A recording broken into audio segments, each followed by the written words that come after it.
Hello and welcome to episode 14th of our monthly Election Connection video series. I'm Scott Jarrett. And I'm Ray Valenzuela. We are your elections directors for Maricopa County. Each month we'll have a new episode of Election Connection, where you, the viewers, can submit questions to us.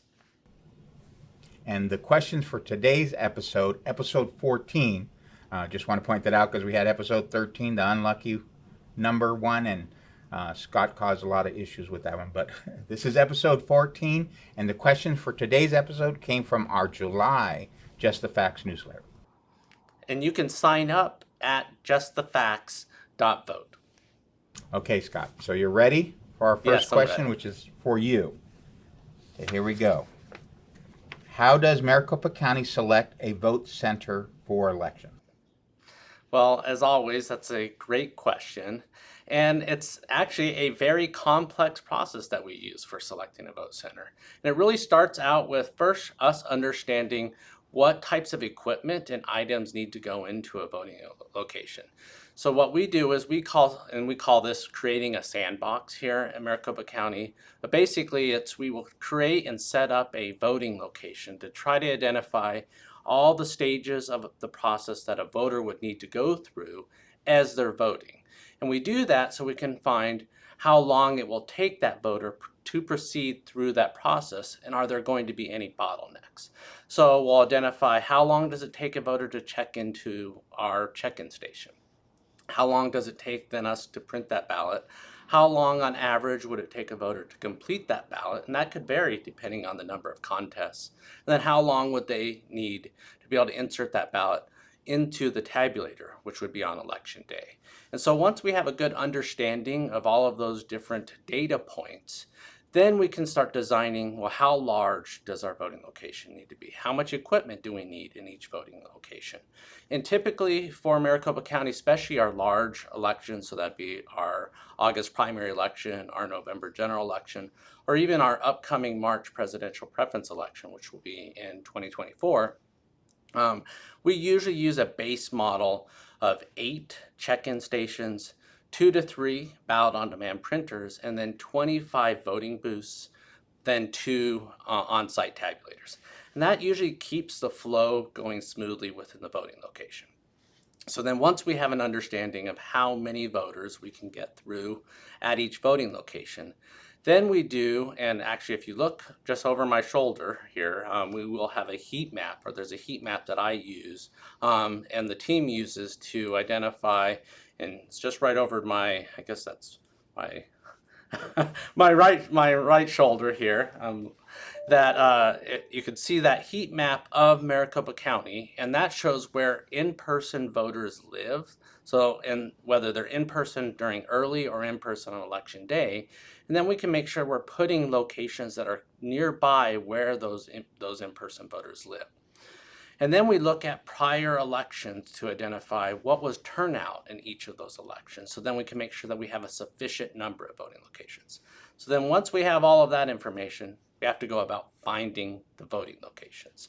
So we partner with a lot of cities in their city and town offices, their city halls. We'll partner with school districts to use their locations. We'll partner with churches as well. And then we make sure we have an adequate coverage. Then we'll send out a team to do an inspection of those voting locations. We're looking to make sure that they're ADA compliant, so that there's sufficient parking, there's enough lighting within the voting locations, there's enough outlets for all the different equipment that we'll be using within the voting location. And then if, let's say, there's stairs going up into the door, and there's not a ramp, that would make that voting location is not accessible for voters if that voter is in a wheelchair. So we have ramps that then we can install to make that an accessible voting location if we really need to make sure that we're serving all voters and allowing them access to those voting locations. So those are just some of the different things that we're looking at when we are making sure that we're establishing a voting location where we're going to be offering it for voters to be able to use. But lots of different work that goes into that. So basically you're saying we use data-driven decisions so that it's not just throwing a dart at the map. Like I thought that's how you did it, but I'm glad you clarified for me. But absolutely, No darts. They've taken all the darts out of my office. So Any it's all, sharp yeah, objects? data-driven decisions. Okay, Ray. So I think the next question is for you, and it's a two-part question. So the first part of that is, with more than 2.4 million registered voters, how does Maricopa County keep every voter registration status up to date? And then the second part of that is, does the county know if a voter participated in an out-of-state election? Again, very inquisitive questions from our audience, if you will. And actually, in our episode 13 that I referenced, I did talk a little bit about how we do the update when it refers to how somebody gets deactivated. Well, in this case, list maintenance. How do we keep people up to date and ensure that address and everything we have on file is current? And that is, again, through a process called list maintenance.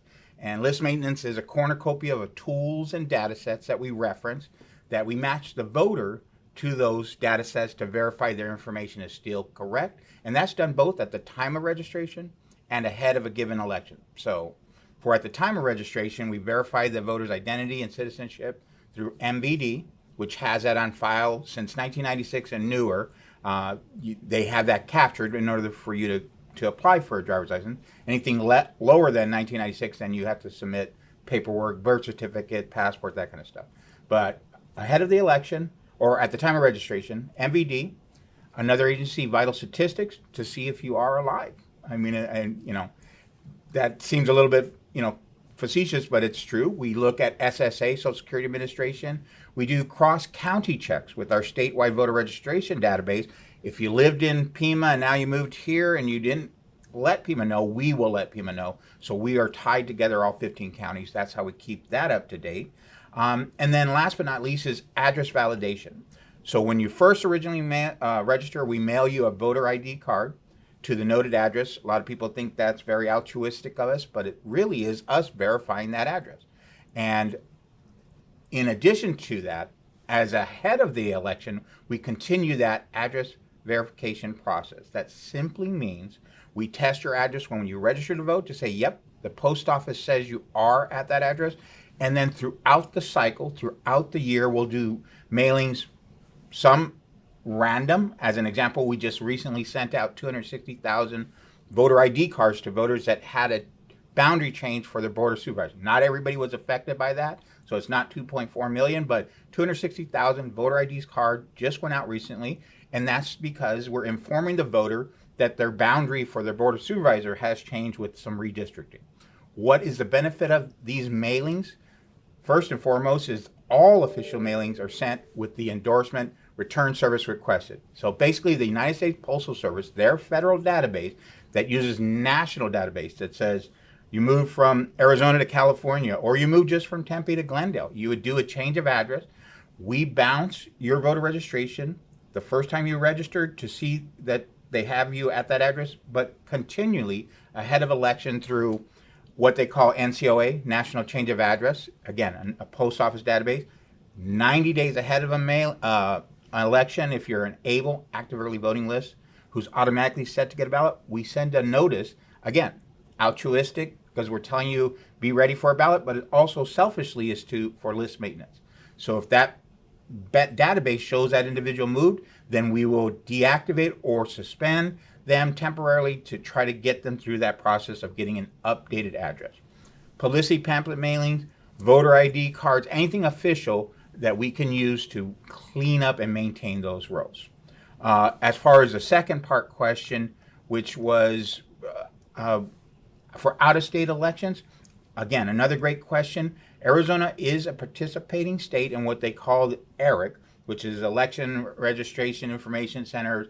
And it basically is a partnership of conglomerate of 30 plus states that say California newly being one of them, and other states that if you move, then we actually have a database that we can reference not only for the 15 counties, but we can actually look to say, hey, this individual moved into California, put it in that data set. We see that. We do a hard match. We don't just look for, as an example, Ray, any old Ray that's moved. It looks at all these different parameters, your last four, your social, your date of birth, saying, hey, we have a hard match. Ray has moved out of state, and that helps using that conglomerate and that process to say we can then verify that, contact you with some mailing, and put you on, for lack of a better word, suspense, or put you on hold until we confirm that. So there, it is a tedious process because, as I mentioned, 2.4 million voters.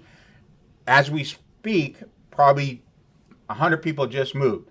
And it's just the nature of the transient state of Arizona, and that's why we have all these checks and balances, partnership with USPS, but also our internal process of mailings and using that United States Postal Service endorsement of return service requested. So that's how we keep people, as much as practicable, list maintenance done through the Maricopa. Well, and then also you as the voter can even take some action yourself by going to beballotready.vote. That's a personalized dashboard that you can log into, and you can check to see, is all of your information updated. Maybe you want to change your political party preference, what your registered is. You can update that. You want to sign up to be on the active early voting list. You haven't signed up for that. That's when we will automatically send you a ballot in the mail for the upcoming March presidential preference election, or the August primary. So beballotready.vote is a great tool for you, the voter, to be able to keep that information up to date as well. Absolutely. Thank you, Scott, for mentioning that, because, again, a lot of people do move. They don't realize it's been 2 years, 4 years between an election, and they've updated everything other than the registration. That will show you the address we have on file, and it'll give you a link to how to update that, in addition to all the things that Scott mentioned, party affiliation and such. So definitely beballotready.vote. So another couple great questions that were asked today and answered. And I just want to thank you for tuning in and watching this episode. And don't forget to submit your questions in the Just the Facts newsletter next month, where we'll answer more elections questions that matter to you most. Thank you. Thank you all.